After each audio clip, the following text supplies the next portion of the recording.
Bien, vamos a comenzar a hablar en estas próximas diapositivas del método de perforación con circulación inversa. El método de perforación con circulación inversa nos permite una limpieza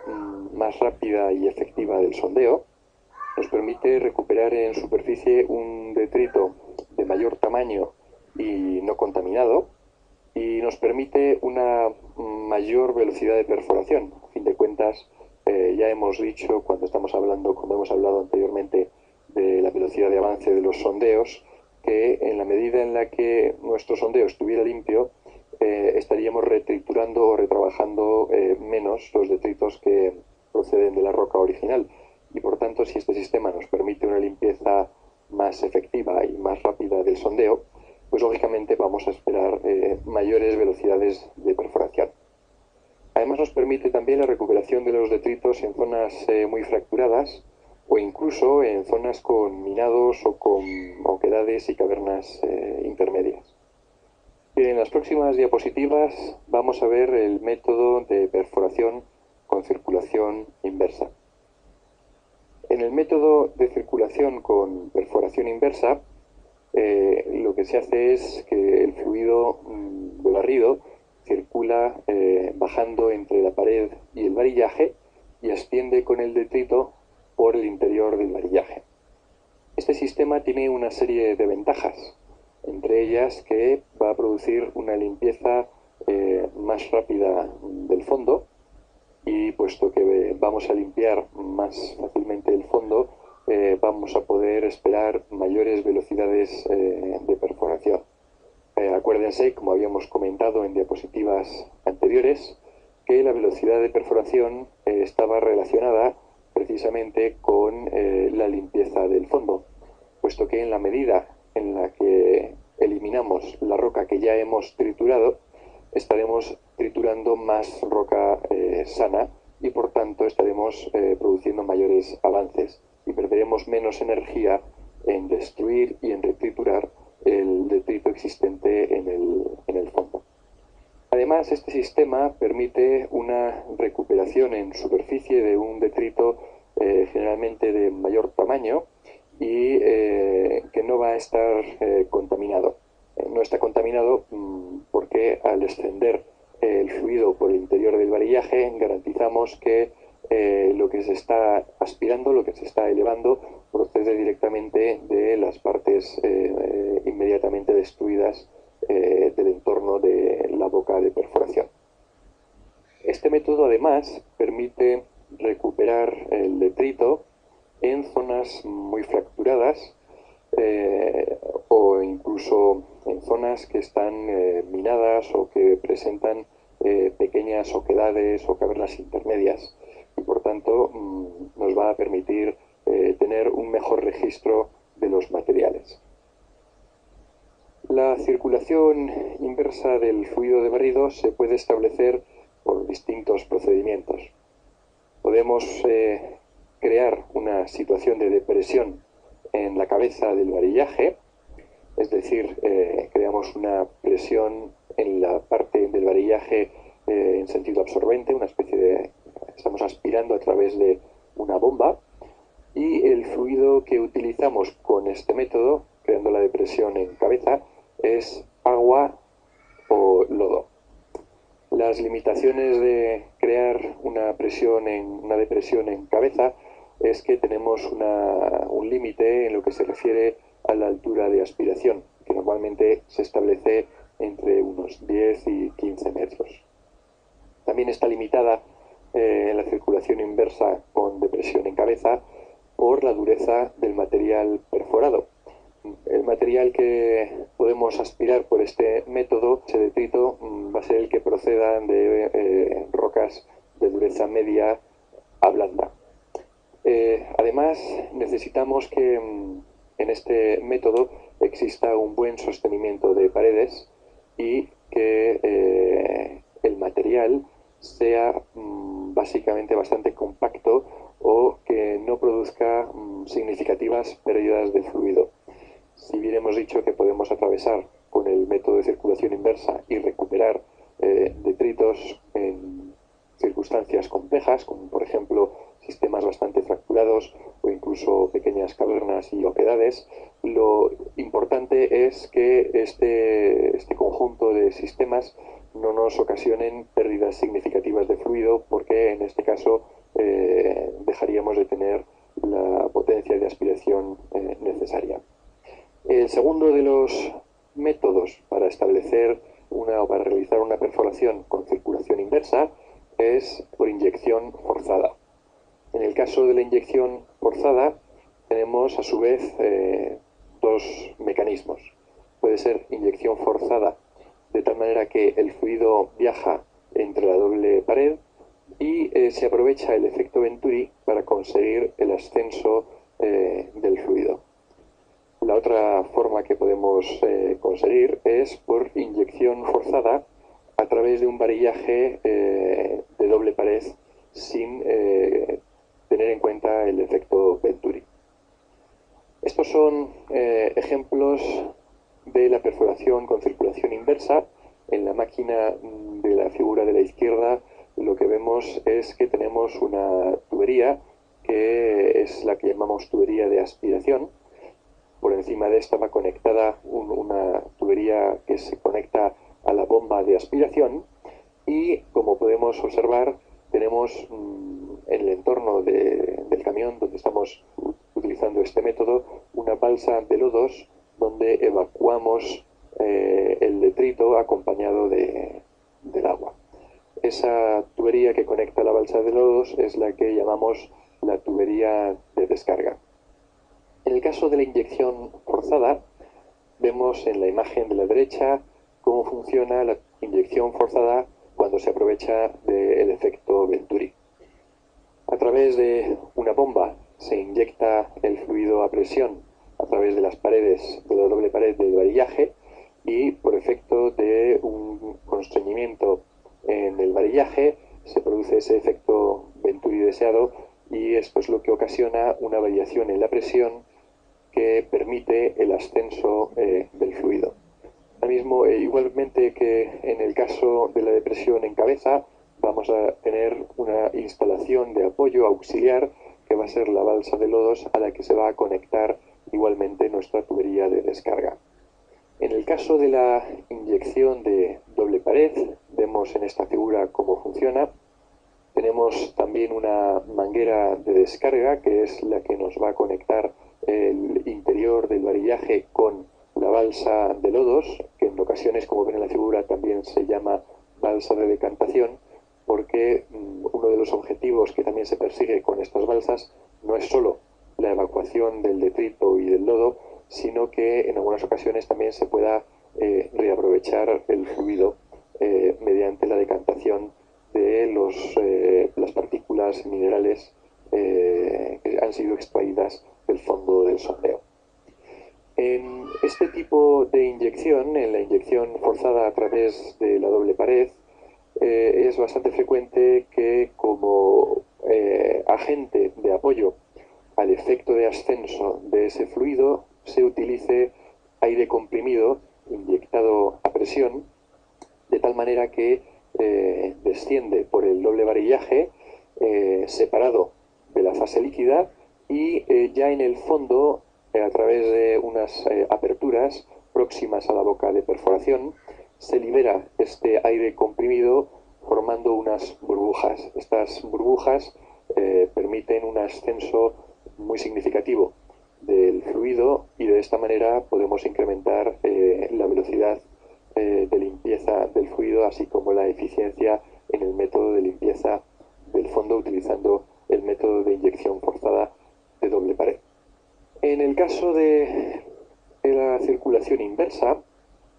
como he mencionado, podemos obtener muestras que son muy representativas debido a la escasa contaminación. Tal y como hemos visto en los ejemplos, al estar aspirando, es decir, succionando con ese efecto de succión, bien ejercido directamente a través de una bomba en cabeza o bien a través de inyección forzada, tenemos la aspiración en el fondo y por tanto no cabe esperar que exista una contaminación por parte de material que caiga o que pudiera caer de las paredes. Además de ser muestras representativas, tienen la ventaja de que son muestras continuas, es decir, a medida que va avanzando nuestro sondeo, estamos recuperando de manera continua muestras representativas del fondo del sondeo. Esto lo distingue claramente de los métodos de perforación que hemos visto en diapositivas anteriores, como son los métodos de perforación a percusión, utilizando, por ejemplo, cucharas o campanas de recuperación de sondeo, en las que la recuperación de la muestra es de tipo discontinuo. Además, estas muestras, lo que se suele hacer es limpiarlas, a veces utilizando aire comprimido, formando burbujas, y a través de ciclones, de tal manera que cuando recogemos el detrito, podemos verlo en la imagen de la derecha, se somete a un ciclón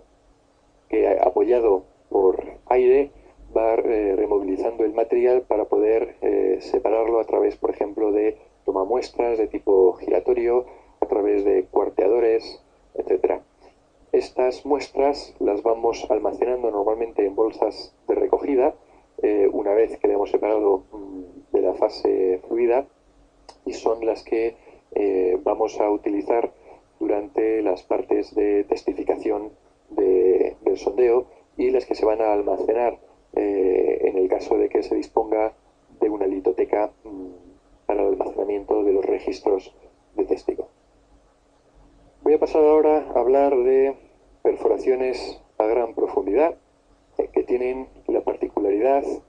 de que le encontramos dificultades significativas en el avance del sondeo, tal y como hemos visto en las ecuaciones mostradas en diapositivas anteriores, dado que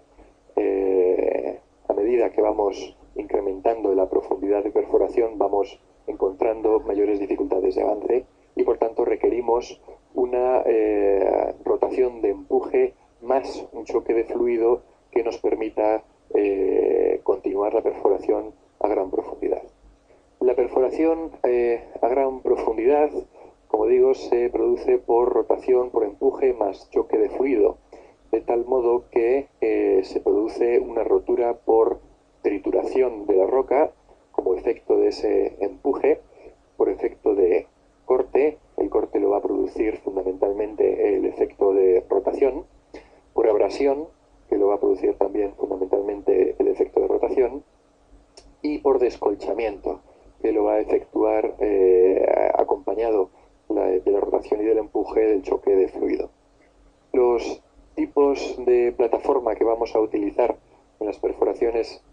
a gran profundidad son relativamente parecidas, aunque existen dos tipos fundamentales, que son las plataformas que instalamos en tierra, constituidas habitualmente por unos castilletes que vamos a ver a continuación, y plataformas que instalamos para hacer perforaciones submarinas. En el caso de las plataformas que instalamos para hacer perforaciones submarinas, podemos instalarlas en barcazas, que son embarcaciones cuyo fondo es plano. Podemos instalarlas como plataformas elevables, en este caso son plataformas para aguas poco profundas. También tenemos plataformas fijas, que son estructuras construidas por gravedad o bien por pilotes de acero, o pueden ser semisumergibles, que tienen la ventaja de ser flotantes y al mismo tiempo también el inconveniente. No sería la primera vez que vemos en el telediario que por efecto de una tormenta importante plataformas semisumergibles son arrastradas, y en algunos casos con consecuencias graves, puesto que pueden colisionar con algunas infraestructuras que tengamos en las proximidades del mar. Y por último, pero no menos importante, podemos tener instalaciones de plataformas en barcos, especialmente en barcos de tipo investigación oceanográfica, como por ejemplo el barco Hespérides español, en el que la ventaja que tenemos fundamentalmente es que se trata de unos mecanismos de plataformas de gran movilidad. Por contra, nos encontramos que son plataformas de muy baja estabilidad. Este tipo de hacer sondeos instaladas en barcos, fundamentalmente tienen el objetivo de muestrear sedimentos marinos y de esta manera establecer correlaciones bien de carácter de cambio climático o de condicionantes biogeográficos, etcétera. Tenemos en esta diapositiva un esquema de los distintos tipos de plataformas que instalamos y voy a repasar brevemente. Si se fijan, las plataformas terrestres fundamentalmente están constituidas por un castillete que normalmente, si son plataformas más bien pequeñas, pueden ser incluso trípodes, aunque sean de gran altura, o auténticos castilletes de gran altura para permitir la incorporación de una gran cantidad de material para la perforación. Las barcazas, como vemos en la segunda viñeta de esta misma imagen, son barcos barcazas que son bastante grandes, con un fondo plano, y en ellas se instala directamente la torreta a través de la cual vamos a utilizar los métodos de perforación que hemos comentado anteriormente. Las plataformas elevables son plataformas que se pueden emplazar en el mar hasta profundidades no muy significativas. Estamos hablando de zonas relativamente someras, con profundidades de hasta unos 100 metros, y tienen más o menos la configuración que observamos en la tercera viñeta. En la cuarta viñeta mostramos plataformas fijas que ya no son elevables y requieren de un aparataje de instalación muy importante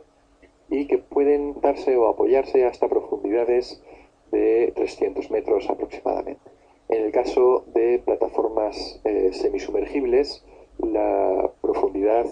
puede ser bastante importante, aunque generalmente en las plataformas semisumergibles estamos hablando de profundidades a el fondo marino en el orden de los 300 a 450 metros, aunque existen algunas excepciones en las que podemos instalar estas plataformas semisumergibles en regiones en las que tengamos una columna de agua de hasta 800, 900 o incluso algunos más. En el caso de los barcos, normalmente lo que se hace es utilizar en estas instalaciones para hacer, como digo, muestreo de los sedimentos marinos y si bien en teoría no tienen una limitación de profundidad a la que puedan lanzar las herramientas perforadoras y tomamuestras, la mayor parte de los barcos de esta naturaleza no suelen hacer perforaciones o no suelen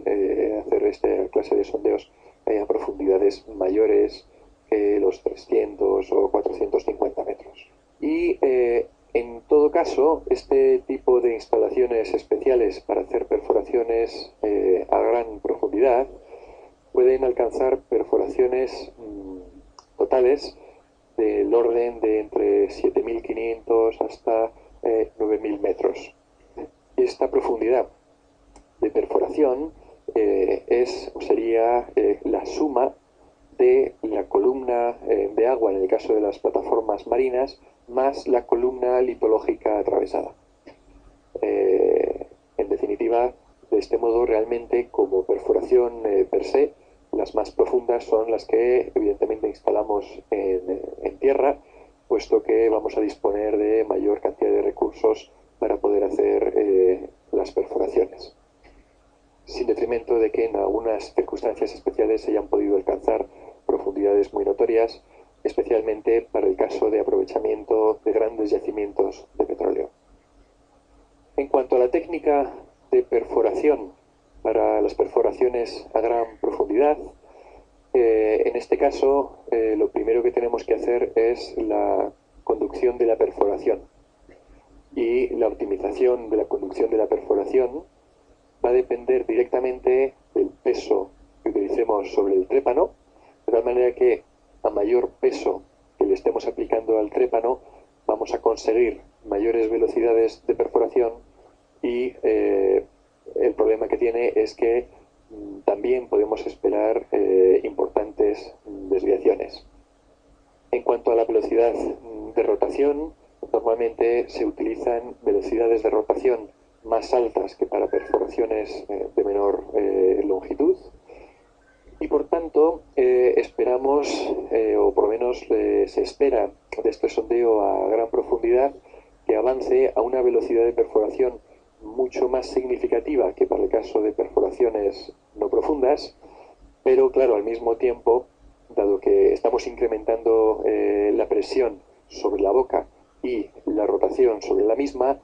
y tal y como hemos visto en las gráficas de las diapositivas anteriores, se va a producir un desgaste mucho más significativo en las herramientas de corte que en el caso de las perforaciones superficiales. Además, en estas perforaciones a gran profundidad tenemos que controlar parámetros hidráulicos para garantizar la limpieza del fondo, dado que estamos en condiciones notablemente más adversas que para otros casos. El aspecto de la limpieza de fondo en este caso tiene un carácter crítico, puesto que estamos esperando profundidades muy significativas. Es decir que, en definitiva, necesitamos una optimización conjunta de todos los parámetros que he mencionado, puesto que en el justo equilibrio entre la carga que vamos a aplicar a nuestro útil más la velocidad de rotación que le vamos a aplicar a nuestro útil y los parámetros que controlan la limpieza de fondo, para ser, como digo, en ese punto óptimo en el que nos vayamos a mover. Y por ello es necesario desarrollar, o ha sido necesario desarrollar, instrumentos de control de la perforación. Es decir, una de las grandes diferencias entre las perforaciones superficiales o medias con las perforaciones a gran profundidad es que es necesario medir prácticamente todas las variables durante la perforación. Las variables que medimos durante la perforación las vamos a ver, algunas de ellas, en diapositivas subsiguientes en otro capítulo. Voy a pasar ahora a hablar brevemente de los fluidos de perforación. Ya hemos mencionado que los fluidos de perforación son fundamentalmente aquellos fluidos que utilizamos con tres objetivos principales. El primer objetivo que tiene el fluido de la perforación es limpiar el fondo y refrigerar y limpiar el trépano de perforación. Es decir, entre los aspectos más relevantes de los fluidos de perforación está que nuestro trépano de perforación podamos prolongar su vida útil a través de su refrigeración, y de esta manera, con una reducción de su temperatura, vamos a mejorar las características resistentes de nuestro útil. Además, vamos a limpiar nuestro útil de perforación a través de ese fluido, y por tanto esto nos va a permitir tener menor cantidad de elementos que puedan estar dañando la matriz del útil, el material del útil que se encuentra entre los dientes, y por supuesto nos va a permitir limpiar los detritos. Pero si continúo hablando en relación a las ventajas que tiene la utilización de los fluidos de perforación en relación a las partes mecánicas, debemos mencionar que, como un aspecto secundario pero importante, se encuentra la lubricación del sondeo. A fin de cuentas, si nuestro fluido de perforación nos permite que nuestras herramientas, tanto lo que viene siendo toda la sarta de perforación, no se quede adherida a las paredes del sondeo, es decir, consiga un efecto de lubricación, esto, por reducción de esa fricción, nos va a permitir un avance más importante que en el caso de que no tengamos o no utilicemos el fluido de perforación. En relación a las partes mecánicas, además, se encuentra como una de las ventajas que esperamos obtener del fluido es que se aligere el peso de la sarta de perforación. Y aligerar el peso de la sarta de perforación tiene como objetivo fundamental que se invierta menor cantidad de energía durante la elevación de la sarta. En relación a los materiales, los fluidos cumplen un papel papel fundamental en lo que concierne al mantenimiento de la estabilidad de los tramos que no se encuentran encamisados o entubados. Es decir, a medida que vamos avanzando en el sondeo, vamos cortando la roca habitualmente en un sentido vertical, y esto hace, tal y como habíamos visto durante las clasificaciones geomecánicas, que tengamos unas paredes que pueden sufrir desprendimientos, en definitiva, distintos tipos de estabilidad derivados tanto de las propiedades físicas de la roca como del macizo rocoso en relación con el número de fracturaciones, planos de inestabilidad por estratificaciones, diaclasados, etc. También nos va a mantener la estabilidad de los tramos no entubados cuando realizamos perforaciones que no son en sentido vertical. En relación a los materiales, hemos mencionado ya que el fluido de perforación nos permite la evacuación de los detritos, pero la evacuación de los detritos no consiste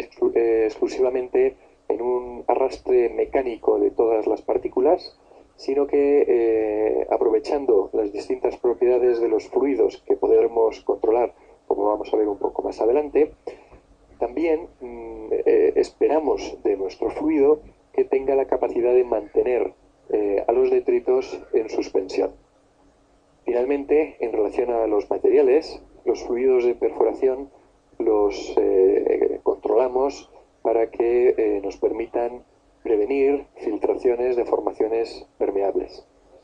La prevención de filtraciones de formaciones permeables la buscamos bien porque no queremos contaminar a través del sondeo una formación que queremos explotar, o bien porque no queremos que esa formación permeable aporte caudales o aporte filtraciones a nuestro sondeo. En definitiva, hemos visto durante las clasificaciones geomecánicas que el papel que cumple el agua respecto a la estabilidad de los macizos rocosos es muy importante, es muy significativo, y por tanto, en la medida en la que evitemos que se produzcan filtraciones de las formaciones permeables, estaremos evitando gradientes hidráulicos que podrían producir, que de hecho producen con bastante frecuencia, erosiones en las paredes de los sondeos y por tanto la inestabilidad de las paredes y de los tramos que quedan en algunos casos completamente descolgados en un vano libre. Esto lo vamos a controlar a través tanto de las propiedades del fluido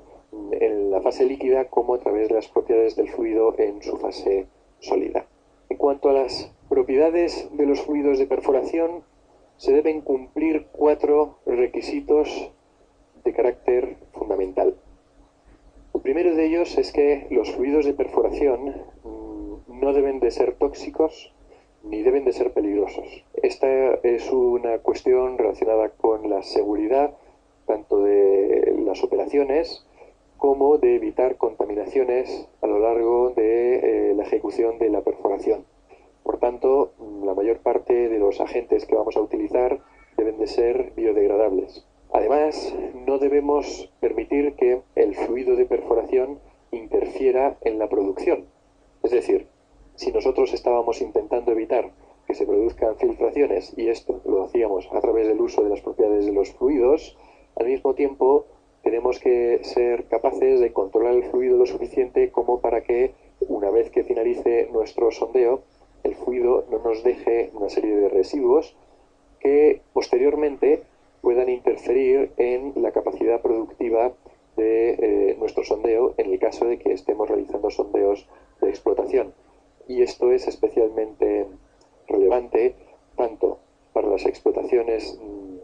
de tipo de aguas subterráneas como para explotaciones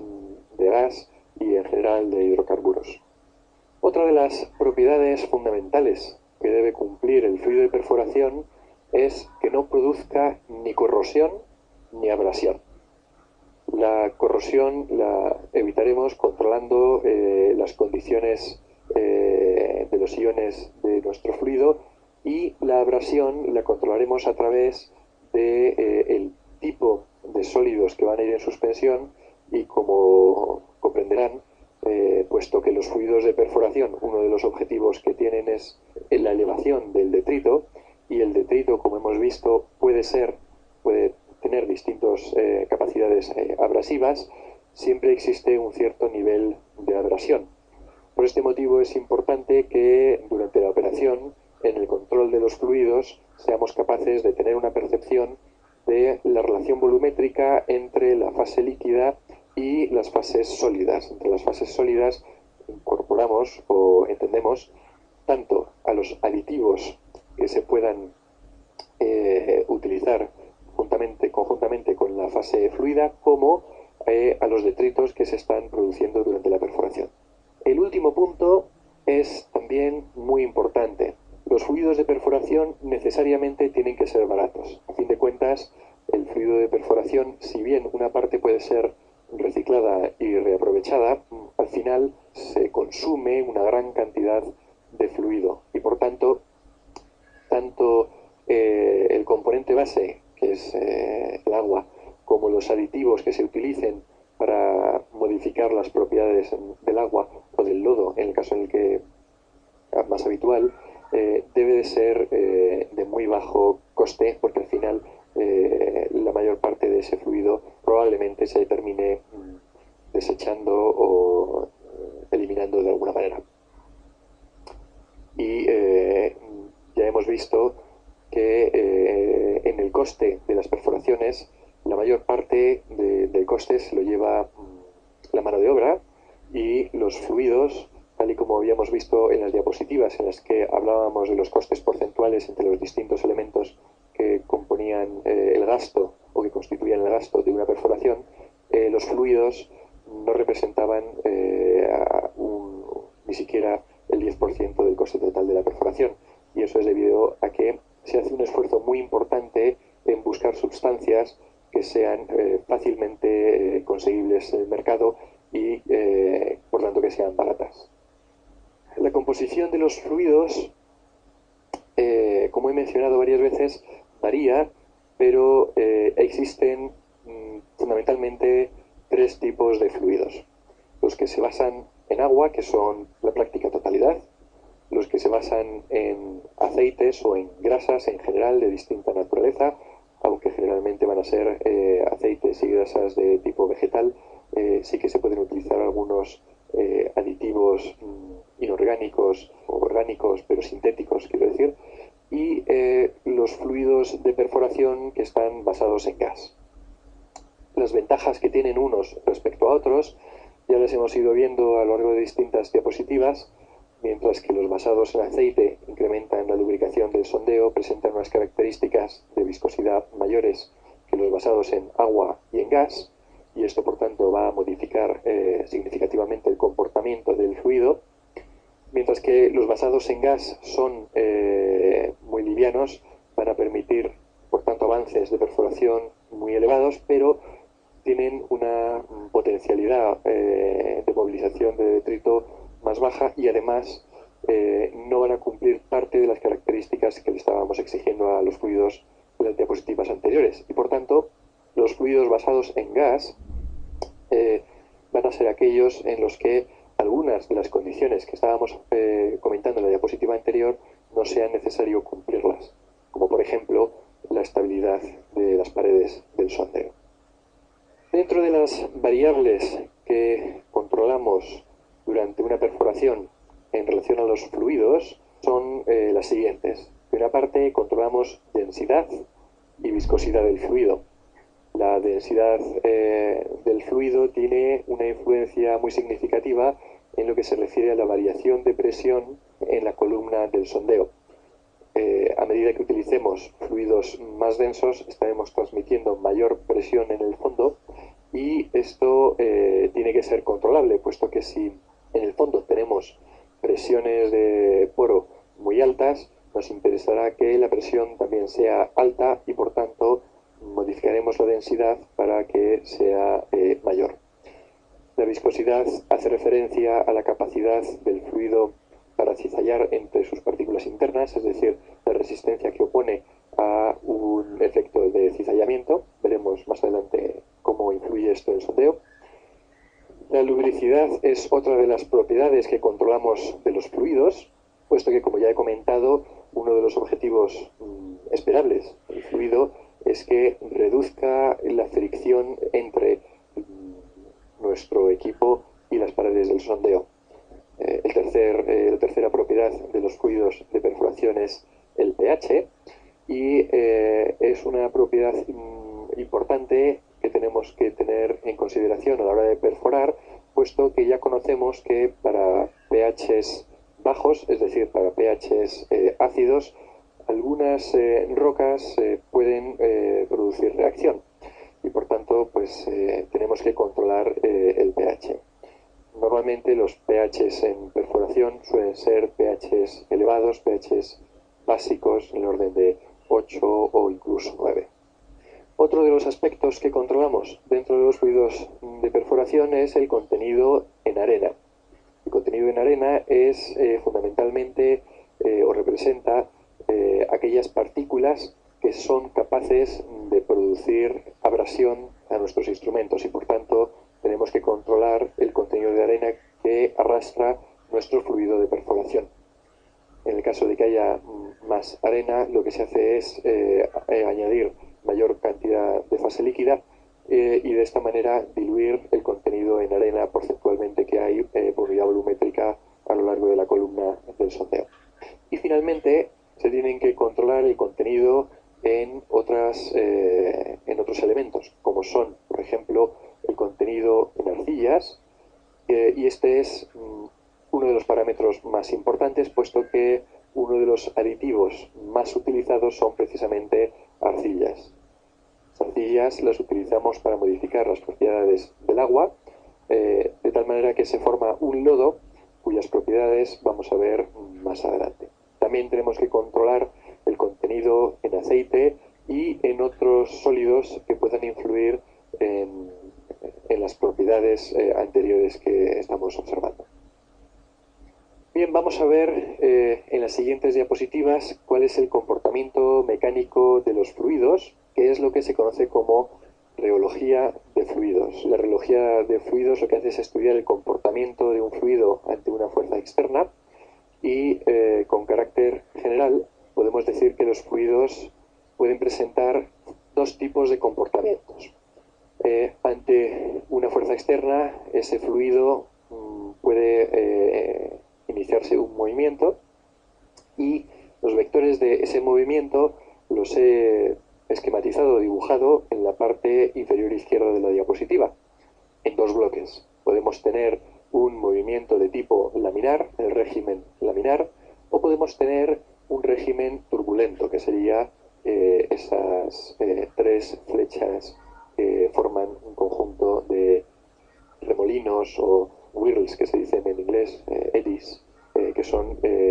precisamente las turbulencias. Normalmente un fluido a lo largo de una masa líquida en desplazamiento encontramos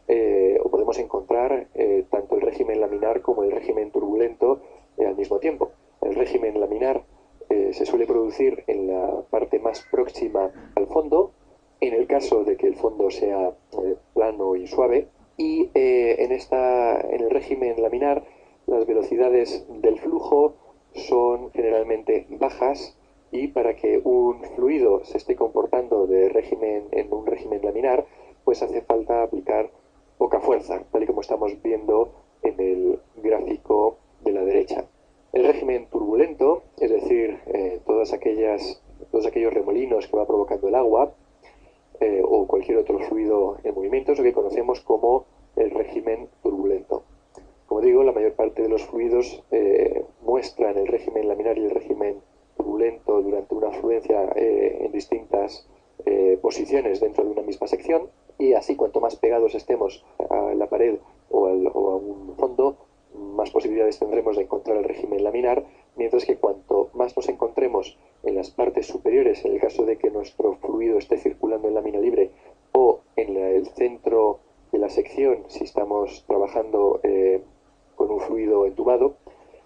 ahí es más probable que encontremos el régimen turbulento. Estos vectores de desplazamiento, para que se hagan una idea, representarían más o menos la trayectoria promedio de una partícula si fuéramos capaces de seguirla de modo microscópico. De tal manera que el régimen laminar, una partícula se movería siguiendo muy aproximadamente una línea recta, mientras que en el régimen turbulento, si bien podemos integrar y calcular la velocidad media como un vector direccionado, desde el punto de vista efectivo, si fuéramos capaces de perseguir a una partícula de agua en un régimen turbulento, observaríamos que su movimiento es de tipo turbulento, siguiendo estas oscilaciones. Como digo, todos los fluidos, la práctica totalidad de los fluidos, cuando se encuentran en movimiento, presentan estos dos regímenes. Y en el punto del tránsito entre el régimen laminar y el régimen turbulento, existe un intervalo de distintos valores que conocemos como el periodo transitorio o el régimen transitorio. Entre el régimen laminar y el régimen turbulento observamos que existe una transición o un cambio muy brusco en lo que se refiere a la velocidad del fluido respecto a la fuerza necesaria a aplicar. Así, mientras que para una unidad de fuerza podríamos encontrar X unidades de velocidades en régimen laminar, en el régimen turbulento, para un incremento equivalente, encontraríamos velocidades mayores. Es decir, cuando encontramos fluidos que se movilizan a grandes velocidades, piensen que están observando con casi toda seguridad un fluido que está comportándose bajo un régimen turbulento. La definición entre régimen laminar y régimen turbulento, la forma de calcularla, la hacemos a través de la ecuación de Reynolds. La ecuación de Reynolds viene expresada, como vemos en esta gráfica, a través de una ecuación que relaciona en el numerador la velocidad media del fluido, el diámetro de la tubería y la densidad del fluido. Esto se refiere para fluidos, como ven, que no están en lámina libre. Que en lámina libre la ecuación es similar, aunque varía fundamentalmente en lo que concierne a la geometría de la sección. Y en el denominador encontramos la viscosidad del fluido. Así, resolviendo la ecuación propuesta por Reynolds, donde R es el número adimensional de Reynolds, podemos encontrar que el flujo laminar es aquel para el que el valor R, normalmente expresado a veces, o que lo encontrarán en la literatura también como R sub E, cuando este R sub E tiene valores inferiores a 2000, entonces hablamos de un régimen laminar. Sin embargo, si Reynolds, el valor del número de Reynolds es superior a 3000, entonces hablamos de régimen turbulento. Y entre medias hablamos de régimen transitorio. Como digo, esto se refiere para fluidos y para una ecuación en la que estemos hablando de fluidos que no circulan en lámina libre. Bueno, respecto a la reología de fluidos, como pueden observar en esta gráfica, existen distintos tipos de fluidos en función de cuál sea el comportamiento del fluido en lo que relaciona el esfuerzo cortante, tau, en el eje vertical, y el nivel de deformación en el eje X. Así, básicamente, tenemos dos tipos de fluidos. Los fluidos que llamamos newtonianos y los fluidos que decimos que son no newtonianos. Mientras que los fluidos newtonianos, que he pintado ahí con una línea azul en esta diapositiva, presentan un comportamiento de proporcionalidad lineal entre el esfuerzo cortante y su deformación, los fluidos newtonianos se comportan o bien a través de leyes de potencia o bien requieren de un esfuerzo umbral para iniciar su fluencia. Entre los fluidos newtonianos encontramos el agua y entre los fluidos no newtonianos pues encontramos, por ejemplo, los fluidos de lava, los lodos de perforación, algunas tintas, etc. Entre los fluidos no newtonianos distinguimos, en función de cómo sea su relación entre el esfuerzo cortante y su deformación, en tres tipos básicos. Tenemos, por un lado, los pseudoplásticos o tixotrópicos, en los que a medida que vamos incrementando el esfuerzo cortante, vamos encontrando una afluencia cada vez más acusada por ese incremento. Es decir, aplicamos una unidad de esfuerzo cortante y obtenemos una relación de deformación, pero para 2 unidades de esfuerzo cortante no obtenemos el doble de deformación, sino que obtenemos mucho más. Este comportamiento es típico, pues, de muchas tintas que se utilizan en bolígrafos, por ejemplo. De tal manera que la tinta prácticamente no fluye en condiciones en las que no existe el esfuerzo cortante y fluye cada vez con más rapidez a medida que se incrementa ese esfuerzo cortante. Otro de los fluidos no newtonianos son los fluidos dilatantes, y en este caso el comportamiento es justamente el contrario de los fluidos pseudoplásticos o tixotrópicos, en los que a medida que vamos incrementando el esfuerzo cortante, por cada unidad incremental de ese esfuerzo cortante, vamos encontrando menor deformación. Y finalmente encontramos los fluidos de tipo Bingham, que son fluidos en los que existe un umbral para que ese fluido comience a presentar deformación. Normalmente el fluido típico de perforación puede ser un fluido, o suele ser un fluido de tipo tixotrópico, pero con un cierto nivel umbral de fluencia. Esto presenta ventajas desde el siguiente punto de vista. Cuando el sondeo no está en funcionamiento, entonces tenemos deformaciones muy bajas o incluso no tenemos deformación para la no aplicación hasta que no llegamos a un determinado esfuerzo. Esto consigue que podamos mantener partículas en suspensión con gran facilidad y por tanto esto va a permitir que cuando cesa el sondeo mantengamos durante más tiempo esas partículas que queremos lavar del fondo del sondeo en suspensión. Al mismo tiempo, a medida que aplicamos una vibración, ese fluido puede comenzar a moverse y a medida que esa vibración o ese esfuerzo cortante que va aplicándose se va incrementando, y esto tiene como reflejo en el sondeo que se incrementa la lubricidad del sondeo. Y por ese motivo es habitual encontrar que los fluidos de perforación presentan propiedades tixotrópicas o muestran la característica de la tixotropía, y además se comportan de una manera similar a lo que vendría siendo un fluido pseudoplástico de tipo Bingham. Típicamente las bentonitas se comportan como un fluido de Bingham y precisamente por ello son materiales o aditivos que utilizamos con frecuencia para constituir los fluidos de perforación, debido a que esa adición es de tipo arcilloso. Normalmente llamamos también lodos de perforación. Pero claro, la rheología de los fluidos, su comportamiento varía en función de 3 grandes grupos, en función de los cambios físicos, los cambios químicos y por efectos electroquímicos. Así,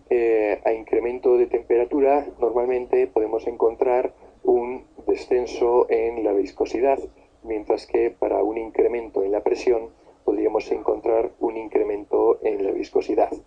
Dicho de otro modo,